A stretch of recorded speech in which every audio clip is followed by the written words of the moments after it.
గుప్త నిధులున్న స్థలాన్ని చూపిస్తానని చెప్పి చూపించకపోవడంతో ఓ వ్యక్తిని దారుణంగా హత్య చేసిన ఘటన నాగర్ కర్నూలు జిల్లాలో వెలుగు చూసింది. పరిచయం ఉన్న వ్యక్తే ఈ ఘాతుకానికి పాల్పడగా అతనితో పాటు 4 నిందితులను పోలీసులు అరెస్ట్ చేశారు. మరో నిందితుడు పరారీలో ఉన్నట్లు పోలీసులు చెబుతున్నారు.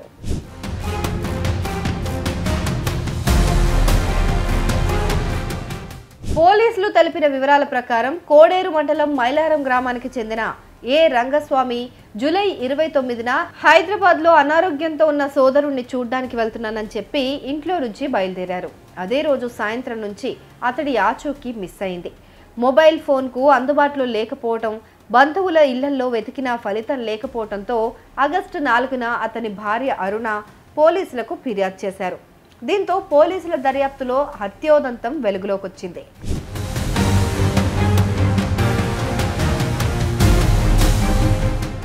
అటు పెద్దకొత్తపల్లి మండలం నక్కలపల్లికి చెందిన పులేందర్ గౌడ్ అలియాస్ పుల్లయ్య గౌడ్ అచ్చంపేటలో నివాసం ఉంటున్నాడు. ఇతడు పశువులు, చేపల పెంపకం సాగిస్తూ ఉండేవాడు. ఈ క్రమంలోనే రంగస్వామితో ఇతడికి పరిచయం ఏర్పడింది. అనంతరం ఇద్దరూ కలిసి గుప్త నిధుల కోసం అన్వేషించడం మొదలుపెట్టారు.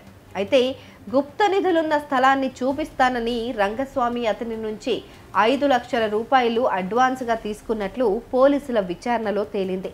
డబ్బులు తీసుకున్న తర్వాత కూడా రంగస్వామి కాలయాపన చేయటంతో పాటు మరో 5 లక్షలు ఇస్తేనే స్థలం చూపిస్తానని, లేకపోతే ఓ స్వామీజీతో చెప్పి అంతా భస్మం అయ్యేలా చేస్తానని బెదిరించాడు. దీంతో అతన్ని హత్య చేయాలని పులేందర్ గౌడ్ మరో 4తో కలిసి పథకం రూపొందించాడు.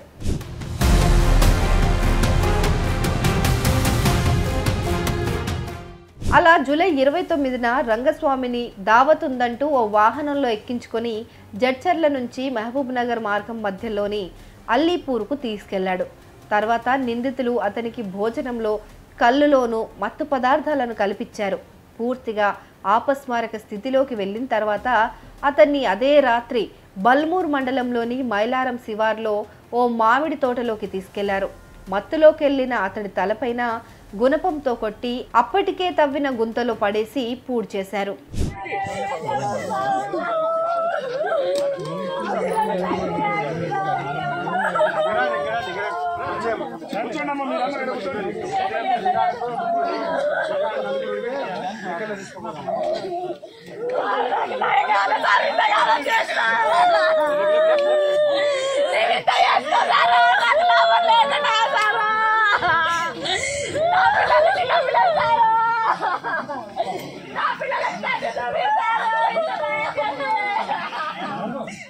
గురువారం మధ్యాహ్నం బాధిత కుటుంబ సభ్యులతో కలిసి ఘటనా స్థలంలో గుంతను తవ్వి మృతదేహాన్ని బయటికి తీశారు. మృతుడికి భార్య, 2 కుమారులు, 1 కూతురు ఉన్నారు. అయితే తన భర్త కనిపించకుండా పోయిన తర్వాత రంగస్వామి భార్య అతని ఆచూకీ తెలిస్తే చెప్పాలని పులేందర్ గౌడ్ను ఫోన్లో అడిగిందట. తనకేమీ తెలియదని నమ్మబలికినట్లు పోలీసులు చెప్పారు. పులేందర్ గౌడ్కు ఇప్పటికే 3 హత్య కేసులతో సంబంధం ఉన్నట్లు డీఎస్పీ వెల్లడించారు.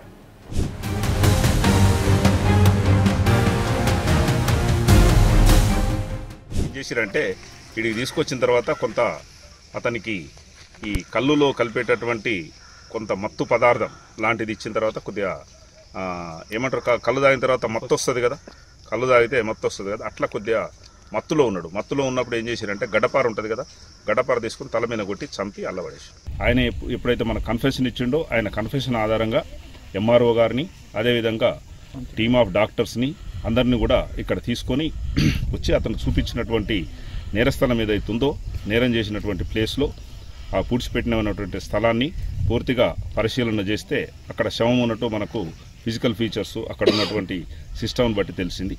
దాంతో ఒక 2 మనుషుల సహాయ సహకారాలతో ఆ గుంత తీసి చూసినప్పుడు రంగస్వామి యొక్క శవం బయటపడ్డది. అట్టి శవాన్ని ఇదే శవం మేము చంపినటువంటి శవం అని చెప్పేసి పులేందర్ గౌడ్ చెప్పడం జరిగింది. అదేవిధంగా వాళ్ళ భార్య, వాళ్ళ బంధువులు కూడా ఆ డెడ్ బాడీని చూసిన తర్వాత గుర్తుపట్టడం జరిగింది. ఎందుకు గుర్తుపట్టారంటే డెడ్ బాడీ ఇంత కూడా డిస్టర్బెన్స్ కాలే, వర్షాకాలం కావటం, ప్రతిరోజు కూడా వర్షాలు వస్తున్నందువల్ల డెడ్ బాడీ ఎటువంటి డిస్టర్బెన్స్ లేకుండా ఎట్లయితే ఉందో అదేవిధంగా ఉంది. ఆ ఫిజికల్ ఫీచర్స్ అన్నింటిని కూడా చూసి ఈరోజు వాళ్ళు డెడ్ బాడీని కూడా గుర్తించడం జరిగింది. మరి దాని మీద మేము పోస్ట్ మార్టం చేయించి శవాన్ని వాళ్ళ బంధువులకు, రక్త బంధువులకు బంధువులకు దహన సంస్కారాల కొరకు అప్పగిస్తాం. అప్పగించిన తర్వాత అతనితో పాటు ఇంకా ఎవరెవరైతే ఉన్నారో వాళ్ళందరినీ కూడా కస్టడీలో తీసుకొని విచారణ చేసి అందరిని కూడా రేపు సాధ్యమైనంత వరకు మేము రిమాండ్ చేయడానికి ప్రయత్నం చేస్తాం. గత చరిత్రను కూడా మేము ఇంటరాగేషన్లో తెలుసుకోవడం జరిగింది. తెలుసుకున్నప్పుడు 1996లో ఐ థింక్ 1996లో నక్కలపల్లి గ్రామంలో పొలిటికల్ ఇతను సిపిఐ, అతను కాంగ్రెస్ లీడరు సుదర్శన్ రెడ్డి అనుకుంటా, ఐ థింక్ సుదర్శన్ రెడ్డి శ్రీనివాస్ రెడ్డి ఉన్నాడు. అతన్ని చంపిన మర్డర్ కేసులో ఒకసారి జైలుకు పోయిండు. తర్వాత మళ్ళీ డెండిలో వాళ్ళ రిలేషన్స్కు ఒక చిన్న ఇష్యూ వస్తే ఆ ఇష్యూలో ఇద్దరిని మర్డర్ చేసినారు డెండి పోలీస్ స్టేషన్ పరిధిలో. దాంట్లో అక్యూజ్డ్ ఉన్నారు. 2 మర్డర్ కేసులలో ఇన్వాల్వ్మెంట్ ఉంది. ఒకటి నక్కలపల్లి కేసు, రెండవది double murder case Dendi police station పరిధిలో జరిగింది. దాంట్లో అక్యూజ్డ్ ఉన్నారు. ఇది మూడవది. ఇది మూడవది.